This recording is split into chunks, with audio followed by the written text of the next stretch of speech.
Hi, welcome back to Mangalore food kitchen. ಇವತ್ತು ನಾವು fermented rice ಪಂತಾ Baat ಮಾಡೋಣ.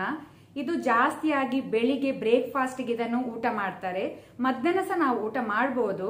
ಬೆಳಿಗ್ಗೆ ಬ್ರೇಕ್ಫಾಸ್ಟ್ಗೆ ಯಾಕೆ ಊಟ ಮಾಡ್ತಾರೆ ಅಂದ್ರೆ ಇದು ನಮ್ಮ ಬಾಡಿಗೆ ಎನರ್ಜಿ ಕೊಡ್ತದೆ ಹಾಗೂ ನಮ್ಮ ಬಾಡಿಯನ್ನು ಕೂಲ್ ಇರ್ತದೆ. ಸೊ ಇದಕ್ಕೋಸ್ಕರ ಇದನ್ನು ಬೆಳಿಗ್ಗೆ ಜಾಸ್ತಿಯಾಗಿ ತಿಂತಾರೆ. ಇದರಲ್ಲಿ ಪ್ರೋಟೀನ್, ಐರನ್, ಕ್ಯಾಲ್ಸಿಯಂ ಕೂಡ ಉಂಟು. ಸೊ ನೀವೆಲ್ಲರೂ ಸಹ ಇದನ್ನು ಮನೆಯಲ್ಲಿ ಟ್ರೈ ಮಾಡಿ ನಂಗೆ ಹೇಗೆ ಆಗಿದೆ ಅಂತ ಹೇಳಿ. ಹಾಗೇನೆ ಯಾರಾದ್ರೂ ಹೊಸಬ್ರು ನಮ್ಮ ಚಾನಲ್ ನೋಡ್ತಾ ಇದ್ರೆ ಪ್ಲೀಸ್ ಸಬ್ಸ್ಕ್ರೈಬ್ ಮಾಡಿ, ಹಾಗೆ ನಿಮ್ಮ ಫ್ಯಾಮಿಲಿ ಫ್ರೆಂಡ್ಸ್ ಜೊತೆ ಶೇರ್ ಮಾಡಿ. ಹಾಗಾದ್ರೆ ಬನ್ನಿ ಶುರು ಮಾಡೋಣ.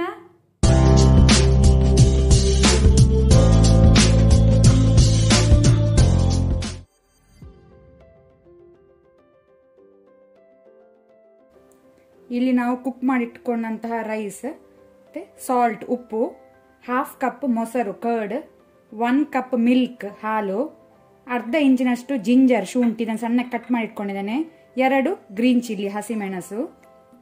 ಇಲ್ಲಿ ಕೆಲವರು ಹಾಲು ಮತ್ತೆ ಮೊಸರು ಹಾಕಲ್ಲ, ಬರೀ ನೀರಲ್ಲಿ ಇದನ್ನು ಫರ್ಮೆಂಟ್ ಆಗ್ಲಿಕ್ಕೆ ಬಿಡ್ತಾರೆ. ಆದ ನಾನಿಲ್ಲಿ ಸ್ವಲ್ಪ ನೀರು, ಹಾಲು ಮತ್ತೆ ಮೊಸರು ಸಹ ಯೂಸ್ ಮಾಡ್ತೇನೆ, ರುಚಿ ಒಳ್ಳೇದಾಗ್ತದೆ. ಅಥವಾ ನೀವು ಬರೀ ನೀರು ಸಹ ಹಾಕೊಳ್ಬಹುದು, ವಾಟರ್, ನೀರು ಸ್ವಲ್ಪ, ಆನಂತರ ಮೊಸರು ಕರ್ಡ್, ನಂತರ ಹಾಲು ಮಿಲ್ಕ್,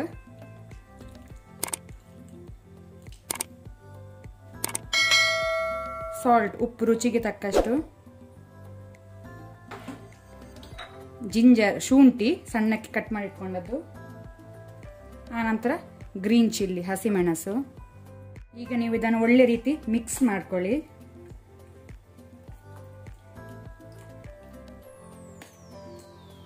ಇಲ್ಲಿ ನಾನೀಗ ಫ್ರೆಶ್ ಅನ್ನ ಮಾಡಿ ತಣ್ಣಾದ ನಂತರ ಯೂಸ್ ಮಾಡಿದೆ, ಅಥವಾ ನೀವು ಉಳಿದಂತ ರೈಸ್ ಅಲ್ಲಿ ಸಹ ಮಾಡಬಹುದು, ಲೆಫ್ಟ್ ಓವರ್ ರೈಸ್ ಅಲ್ಲಿ ಸಹ.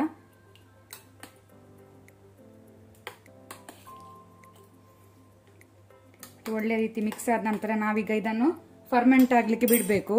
ಮಿನಿಮಮ್ 7 to 8 hours, 6 to 7 ಗಂಟೆ ಫರ್ಮೆಂಟ್ ಆಗ್ಲಿಕ್ಕೆ, ಅಥವಾ 8 ಗಂಟೆ ಸಹ ನೀವು ಇಡಬಹುದು, ಅಥವಾ ಓವರ್ ನೈಟ್ ಸಹ ನೀವು ಇದನ್ನು ಫರ್ಮೆಂಟ್ ಆಗ್ಲಿಕ್ಕೆ ಬಿಡಬಹುದು.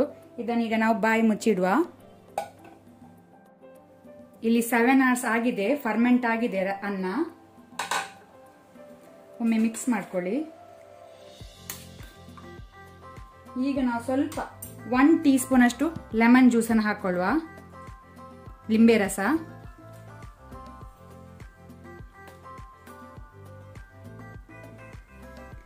ಈಗ ನಾವು ಒಣ ಮೆಣಸನ್ನು, ಬ್ಯಾಡಗೆ ಮೆಣಸನ್ನು ಇದನ್ನು ಫ್ರೈ ಮಾಡಿ, ಡ್ರೈ ಫ್ರೈ ಮಾಡಿ ನಾವು ಇದಕ್ಕೆ ಹಾಕ್ಲಿಕ್ಕಿದ್ದೇವೆ.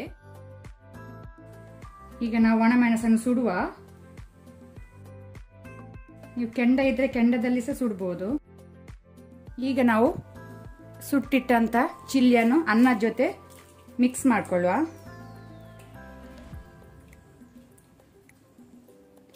ಅಲ್ಲಿಗೆ ನಮ್ದು ಪಂತಾ ಬಾತ್ ಫರ್ಮೆಂಟೆಡ್ ರೈಸ್ ರೆಡಿ ಆಗಿದೆ ಸರ್ವ್ ಮಾಡ್ಲಿಕ್ಕೆ. ಆದ್ರೆ ಇದರ ಜೊತೆ ನಾವು ಎಗ್ ಆಮ್ಲೆಟ್ ಮಾಡುವ. ಫರ್ಮೆಂಟೆಡ್ ರೈಸ್ ಜೊತೆ ಎಗ್ ಆಮ್ಲೆಟ್ ಇದ್ರೆ ಒಳ್ಳೇದಾಗ್ತದೆ. ಸೊ ನಾವೀಗ ಎಗ್ ಆಮ್ಲೆಟ್ ಮಾಡುವ. 3 eggs, 3 ಮೊಟ್ಟೆ, 1 ಟೀ ಸ್ಪೂನ್ ಪೆಪ್ಪರ್ ಕ್ರಸ್ಟ್, ಕರಿಮೆಣಸನ್ನು ಕುಟ್ಟಿ ಹಾಕ್ತೇನೆ, ಅಥವಾ ನೀವು ಪೆಪ್ಪರ್ ಪೌಡರ್ ಸಹ ಯೂಸ್ ಮಾಡಬಹುದು. 1 ಮೀಡಿಯಂ ಸೈಜ್ ಅನಿಯನ್, ಈರುಳ್ಳಿ, ಸ್ವಲ್ಪ ಕೊರಿಯಾಂಡರ್ ಲೀವ್ಸ್, ಕೊತ್ತಂಬರಿ ಸೊಪ್ಪು, 2 ಗ್ರೀನ್ ಚಿಲ್ಲಿ, ಸ್ವಲ್ಪ ಉಪ್ಪು, ಸಾಲ್ಟ್ ರುಚಿಗೆ ತಕ್ಕಷ್ಟು. ಎಗ್ ಅನ್ನು ಹಾಕೊಳ್ಳುವ.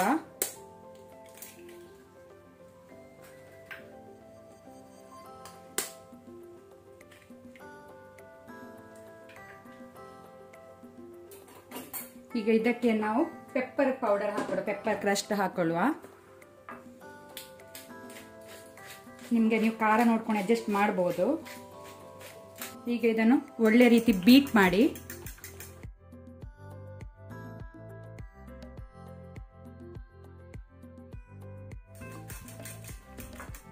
ನಾವೀಗ ಎಗ್ ಆಮ್ಲೆಟ್ ಮಾಡುವ. ಪ್ಯಾನ್ ಬಿಸಿಗಿಟ್ಟಿದ್ದೇನೆ. ಪ್ಯಾನ್ ಬಿಸಿ ಆದ ನಂತರ ಸ್ವಲ್ಪ ಎಣ್ಣೆ ಬಿಸಿ ಆಗ್ಲಿ. ಈಗ ಎಣ್ಣೆ ಬಿಸಿ ಆದ ನಂತರ ನಾವು ಎಗ್ ಅನ್ನು ಹಾಕೊಳ್ಳುವ. ಫ್ಲೇಮ್ ಮೀಡಿಯಂ ಟು ಲೋ ಇಟ್ಕೊಳ್ಳಿ.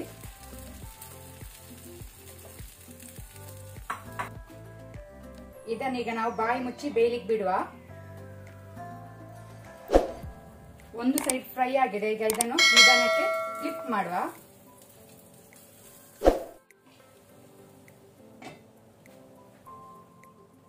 ಆಮ್ಲೆಟ್ ರೆಡಿ ಆಗಿದೆ. ಗ್ಯಾಸ್ ಆಫ್ ಮಾಡ್ಕೊಳ್ಳುವ. ಇದು ಆಪ್ಷನಲ್. ನಾನಿಲ್ಲಿ ಸ್ವಲ್ಪ ಸೈಡ್ ಡಿಶ್ ತರ ಕಾಯಿ ಚಟ್ನಿ ಸಹ ಮಾಡ್ತೇನೆ.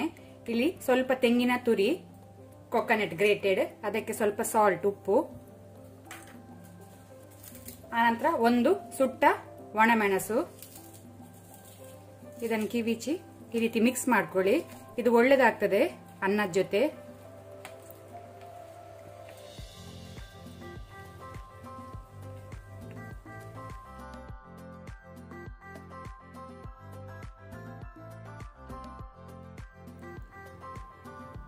ಇವತ್ತಿನ ವಿಡಿಯೋ ಇಷ್ಟ ಆದರೆ ನನಗೆ ಒಂದು ಲೈಕ್ ಕೊಡಿ. ಹಾಗೆಯೇ ಹೊಸೊಬ್ರು ಯಾರಾದರೂ ನಮ್ಮ ಚಾನೆಲ್ ನೋಡ್ತಾ ಇದ್ದರೆ ಪ್ಲೀಸ್ ಸಬ್ಸ್ಕ್ರೈಬ್ ಮಾಡಿ.